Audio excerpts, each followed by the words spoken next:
इधर लखनऊ में विधानसभा का एक दिवसीय विशेष सत्र हंगामे के बीच शुरू हुआ। महिला मुद्दों को लेकर विपक्ष ने जोरदार विरोध किया। सत्र से पहले सपा विधायकों ने विधानसभा के बाहर प्रदर्शन कर मोदी और योगी सरकार के खिलाफ नारेबाजी की। सपा ने 33% महिला आरक्षण तुरंत लागू करने की मांग उठाई। आरक्षण बिल के लिए विशेष सत्र बुलाया गया है। निश्चित तौर पर आज का ये दिन सत्ता पक्ष के लिए बहुत ही ज्यादा मुश्किल होने वाला है, क्योंकि सत्ता पक्ष पिछले 1 महीने से, चाहे वो केंद्र सरकार का प्रधान सेवक हो, चाहे जितनी भी राज्यों में इनकी सरकारें हो, जिस प्रकार से प्रदर्शन और प्रोपेगेंडा सड़कों पे कर रहे हैं, आत्मघाती पुतला दहन कर रहे हैं, जिस प्रकार से विपक्षी दल और विपक्षी पार्टियों के नेताओं की निंदा कर रहे हैं, निश्चित रूप से इनको जवाब देना पड़ेगा कि जब समूचे विपक्ष ने दलगत राजनीति से ऊपर उठ करके 454 वोट देकर के इस देश में महिला आरक्षण बिल को पारित भी किया है और 16 अप्रैल 2026 को लागू भी है, तो किस प्रकार का सवाल आप विपक्ष पर उठा रहे हैं? आपकी चीज की क्या जिम्मेदारी? हम चलिए। देखिए, समाजवादी पार्टी को इस बात का डर है कि अधिकांश महिलाएं भारतीय जनता पार्टी को सपोर्ट करती हैं और समाजवादी पार्टी जब जब अवसर है, चाहे आजम खान रहे हों, चाहे श्री मुलायम सिंह यादव रहे हों, चाहे अखिलेश यादव रहे हों, हमेशा उन्होंने नारियों का अपमान करने का काम किया है और उनको लगता है कि आरक्षण का बिल अगर ये स्वीकृत हो जाता तो सर्वाधिक लाभ उनको लगता है कि भाजपा को, जबकि हमारे मन में ऐसा नहीं है, क्योंकि सभी को अवसर समान रूप से चुनाव लड़ने का मिलता। उनकी भी मेंबर जीत करके आती, हमारी मेंबर जीत करके आती, महिलाओं को अपनी बात कहने का अवसर मिलता।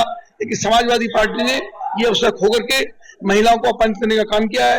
ये बहुत निंदनीय है, भर्त्सनीय है और महिलाएं देश की आधी आबादी उनके ताबूत में अंतिम कील ठोकने का काम करेगी और षड्यंत्र को बेनकाब करने का काम।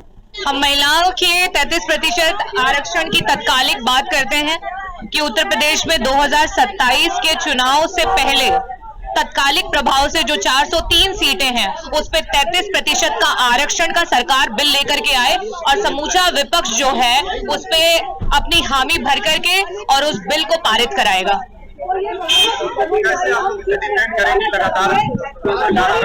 सरकार को इसे डिफेंड करना है। सरकार क्यों आरक्षण में देरी कर रही है? सरकार वर्तमान की तत्कालिक सीटों पे आरक्षण लेकर के क्यों नहीं आ रही है और क्यों वो मुखौटा पहना करके बार बार महिलाओं का इस्तेमाल करके आरक्षण की बात कर रही है? आप जो है डबल इंजन की सरकार में है। उत्तर प्रदेश में 403 सीटों पे तत्कालिक प्रभाव से 33% आरक्षण को लागू करते हुए 2027 में महिलाओं की जो है भागीदारी को सुनिश्चित कराएं। देख समाई बिटिया घबराई, स्टेट गेस्ट हाउस कांड हो या प्रदेश के अंदर अलग अलग समय में इनके नेताओं, इनसे जुड़े हुए पदाधिकारियों